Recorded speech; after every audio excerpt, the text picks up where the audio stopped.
नमस्कार मित्रों, welcome to my channel गौर से देखो। ये चैप्टर 4 है Raja Bhoj the Picasso of medieval India का। मध्यकालीन मंदिरों की चर्चा करने से पहले मेरा विचार था कि हम पहले आज के मंदिरों का समाज में क्या स्थान है उस पर एक नज़र डाल लें। उससे एक पर्सपेक्टिव मिलेगा कि आज के मंदिर और तब के मंदिरों में क्या फ़र्क था। आज के ज़माने के मंदिरों से मेरा तात्पर्य है कि 20वीं-21वीं शताब्दी के मंदिर, और ये एक सुखद कोइंसिडेंस है कि इस समय राम मंदिर चर्चा में है जिसका उद्घाटन अगले महीने होने वाला है। एंड दैट रिकन्फर्म्स द स्टैंड कि मंदिरों का किसी भी समाज या देश के इतिहास में कितना इम्पोर्टेंट जगह है। आज की मल्टी कल्चरल सोसाइटी को देखते हुए हमारे मंदिर भी मल्टी स्टार कास्ट हो गए हैं। जैसे वो पहले मूवी आती थी जिसमें एक हीरो हीरोइन होते थे, आज के मंदिरों में there is a multi star cast. आपको सब तरह के भगवान वहाँ पर उनकी मूर्तियाँ दिख जाएंगी। जिस भक्त को जहाँ जाना हो वो जाके वहाँ पर पूजा कर ले। मैंने सुना है इवन राम मंदिर में बहुत सारे भगवानों की मूर्तियाँ वहाँ लगाई जाएंगी। So that shows the effect of multi cultural societies on the day. आज मंदिरों का स्थान हमारे जीवन में बड़ा लिमिटेड है। अधिकतर मंदिर जो मैं देखता हूँ वहाँ आरती के समय लोग एकत्रित हो जाते हैं, पंडित जी आरती करते हैं, प्रसाद बांटते हैं, लोग फूल चढ़ाते हैं, दैट्स इट। और अधिकांश भक्तगण अपनी विश लिस्ट लेके आते हैं कि मैं इम्तिहान में पास हो जाऊँ, मेरा व्यापार अच्छा हो जाए, मेरे को जो भी वांछित चीज़ चाहिए ज़िंदगी में वो मिल जाए। तो एक विश लिस्ट होती है। मंदिर is like a post office, you come and post and आप सोचते हैं कि वो भगवान के पास पहुंच जाएगी और भगवान उसके ऊपर एक्शन लेंगे तो आपका दान या दक्षिणा की और मात्रा बढ़ जाएगी। So it's a transactional deal going on right now. और जिन मंदिरों में बड़े चमत्कारी फल लोगों को मिलते हैं, ऐसी कहानियाँ फैल जाती हैं, उनका पॉपुलैरिटी भी बढ़ जाती है, चढ़ावा भी बढ़ जाता है and it become big business. तो रिलीजन एंड बिजनेस हमेशा से साथ रहा है और आदमी की ग्रीड और डिज़ायर्स का भी कोई अंत नहीं है। तो इस स्वाभाविक है। I don't consider it as aberration. ये समाज का एक भाग है। हो सकता है मैं ये मंदिर का एक विकृत रूप दिखा रहा हूँ, पर इतना ज़रूर है कि आज मंदिरों को बहुत सुधार की आवश्यकता है और मेरे ख्याल से कालांतर में वो होगा। चलिए अब वापस मध्यकालीन युग में चलते हैं, जब मंदिरों की समाज में स्थिति बहुत अलग थी। मंदिर आदमी की ज़िंदगी का एक हिस्सा थे, एक धुरी थे जिसके चारों तरफ उनका जीवन चलता था। मंदिर एक पूजा स्थल ही नहीं थे, एक कल्चरल सेंटर थे, एक बिजनेस सेंटर थे, एक एजुकेशन सेंटर थे, एक एंटरटेनमेंट सेंटर थे। तो what ever was happening in one's life मंदिर के चारों तरफ ही होता था। एक तरह से कहें तो भगवान की छत्र छाया में होता था। तब राजा का धर्म प्रजा का धर्म होता था और पुरोहित का ये काम होता था कि वो राजा का रिप्रेजेंटेटिव बन के वहाँ रहे। वो जनता के या प्रजा के मन में वो भाव पैदा करता था कि राजा भगवान का स्वरूप है, तो प्रजा भी राजा को उसी रूप में देखती थी और धर्म के अनुसार कार्य करती थी। एंड इसीलिए क्राइम कम थे, और वरना जैसे आजकल हर चौराहे पर पुलिस खड़ी है उसकी ज़रूरत नहीं थी, बिकॉज़ संस्कार थे और वो संस्कार मंदिर के चारों तरफ डेवलप होते थे। राजा को भी मंदिर में बहुत इंटरेस्ट था, इसीलिए क्योंकि उसका राज उसी मंदिर के थ्रू चलता था। एक तो राजा की जैसे बाउंड्री होती है अपने देश की, तो राजा का जो प्रभाव क्षेत्र था उसमें से जो नदियाँ बहती थीं उन्हीं के किनारे वो मंदिर बनते थे, क्योंकि वही आवागमन के मार्ग थे या व्यापार के मार्ग थे। और जो राजा के इन्फ्लुएंस में आखिरी मंदिर होता था जहाँ पर कि पुरोहित इसको भगवान इस राजा को भगवान मानता था, वो उस राज्य की बाउंड्री होती थी। और पुरोहित सारे प्रजा को मंदिर से जोड़ के एक तरह से मंदिर कहें तो फेविकॉल था कि सारी प्रजा को वो जोड़ के रखता था, राजा के प्रति वफादार रखता था। तो मंदिर का महत्व बहुत अधिक था आज के हिसाब से, क्योंकि आज न पुरोहित के पास कोई पावर है, न मंदिर में किसी को इंटरेस्ट है, एक एब्स्ट्रैक्ट भगवान है जहाँ लोग सिर्फ श्रद्धा से जाते हैं। उस समय श्रद्धा के अलावा it was part of their life, it was part of their very life. That is the difference we have to understand when we are talking of temples आज के और प्राचीन काल के। अब जैसे आज सब लोग बैठ के घर में टीवी देखते हैं, उस ज़माने में टीवी तो थे नहीं और एंटरटेनमेंट था नहीं, तो मंदिर में ही सब एकत्रित होते थे और वहीं पर देवदासियाँ थीं या ग्राम बालाएँ थीं, उनका नृत्य होता था, म्यूज़िक होता था, शास्त्रार्थ होते थे, दूर दूर से जो तीर्थयात्री आते थे वो कहानियाँ सुनाते थे और इसी तरह से पूरा देश एक तरह से जुड़ता था क्योंकि सारा इन्फॉर्मेशन भी वहीं मिलती थी मंदिरों में। ये महाभारत और रामायण इस सब के जैसे नाटक मंचन होते थे, तो मंदिर was a very integral part of the society. आज या तो लोग मंदिर जाते नहीं हैं या जाते हैं बाय फोर्स ऑफ हैबिट कि भाई उधर से निकल रहे थे, मंदिर गए, प्रणाम कर लिया, चले गए या आरती अटेंड कर ली। हाँ, अब वो भी बात ज़रूर है कि जब आदमी ज़्यादा दुखी होता है तो वो जाके मंदिर में बैठ गया, तो उसकी मंदिर की अपनी इम्पोर्टेंस है, पर जिस तरह वो पुराने ज़माने में एक ज़िंदगी का हिस्सा थे वो आज नहीं है।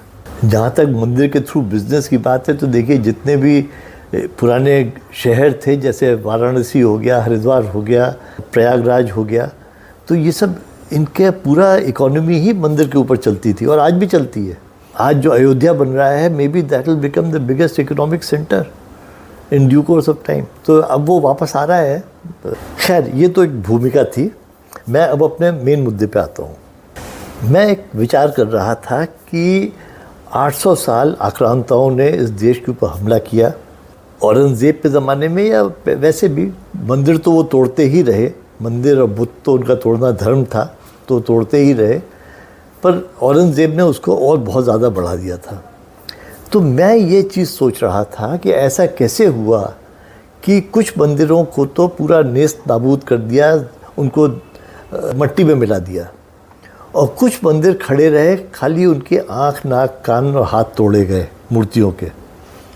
तो ऐसा क्यों हुआ? क्योंकि अगर उनको नष्ट करना ही था तो उनके पास इनफ टाइम था और वो सब नष्ट कर सकते थे पूरा, तो ऐसा क्यों नहीं हुआ? इसके ऊपर मैं विचार कर रहा था इस बात पे। तो फिर मेरे जो एनालिसिस हुई निकली, मैं आपसे शेयर करना चाहता हूँ। वो जो लाइव मंदिर थे, मतलब जिन मंदिरों में पूजा अर्चना हो रही है, भक्तगण चारों तरफ रहते हैं, शहर बसे हुए हैं, वो मंदिर ज़्यादातर पूरी तरह नष्ट कर दिए गए। और इसीलिए आज आपको उत्तर प्रदेश में अधिकतर मंदिर पूरी तरह से नष्ट किए हुए मिलेंगे, वरना हज़ारों मंदिर बने थे, 3-4 ही मंदिर कुछ रह गए हैं, वो भी मस्जिदों के नीचे दबे हुए दिख रहे हैं, साबुत तो वो भी नहीं है। तो इसलिए पूरा यूपी तो ख़त्म ही हो गया, क्योंकि यूपी में और उत्तर प्रदेश में और उस एरिया में वो मंदिर लाइव थे और उनके चारों तरफ पॉपुलेशन थी। और इसी तरह से एमपी में और सेंट्रल इंडिया में भी कुछ मंदिर बिल्कुल पूरी तरह नष्ट हो गए, जैसे विदिशा का बीजा मंदिर टेम्पल है, विजय टेम्पल जिसको कहते हैं, जिसके पूरे अवशेष वहाँ पड़े हुए दिखते हैं। और कुछ मंदिर खाली, जैसे खजुराहो का मंदिर है, जिससे कि सिर्फ डैमेज किया गया है। तो ये चीज़ मेरे को बार बार डिस्टर्ब कर रही थी।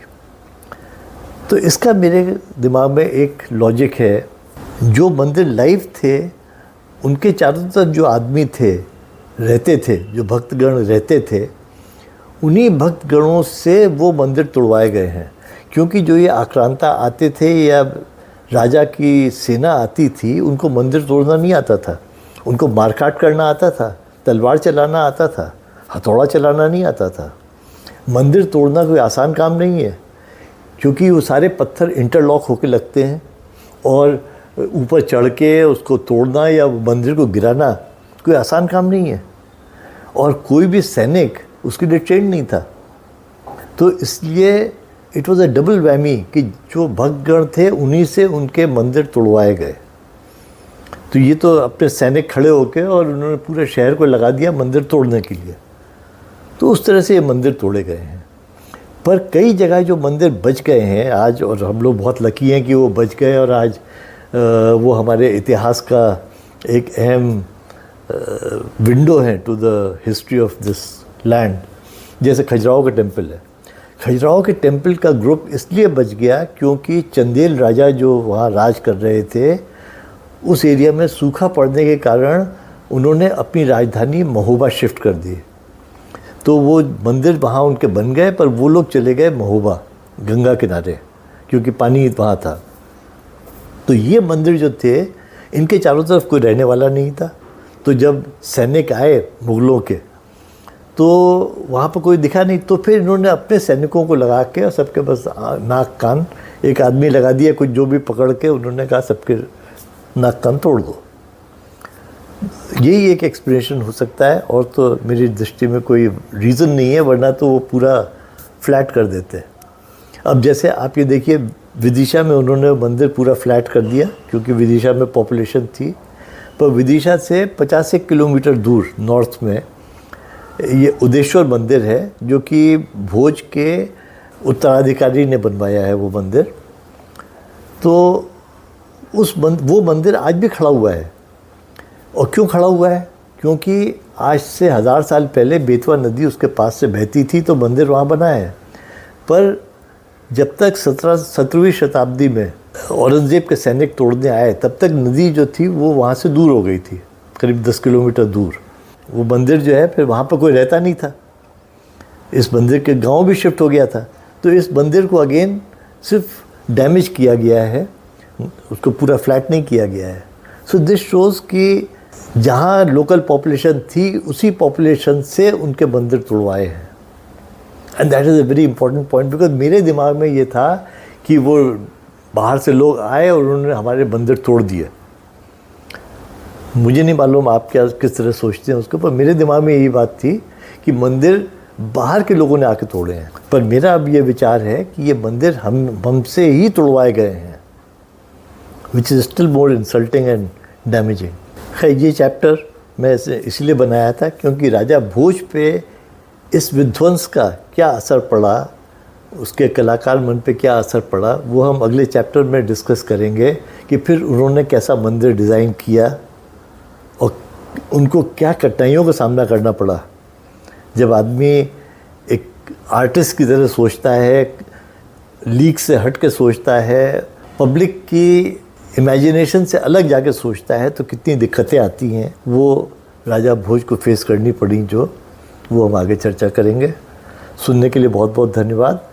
आपका क्या व्यू है इस बारे में अवश्य बताएं। Please like, share and comment.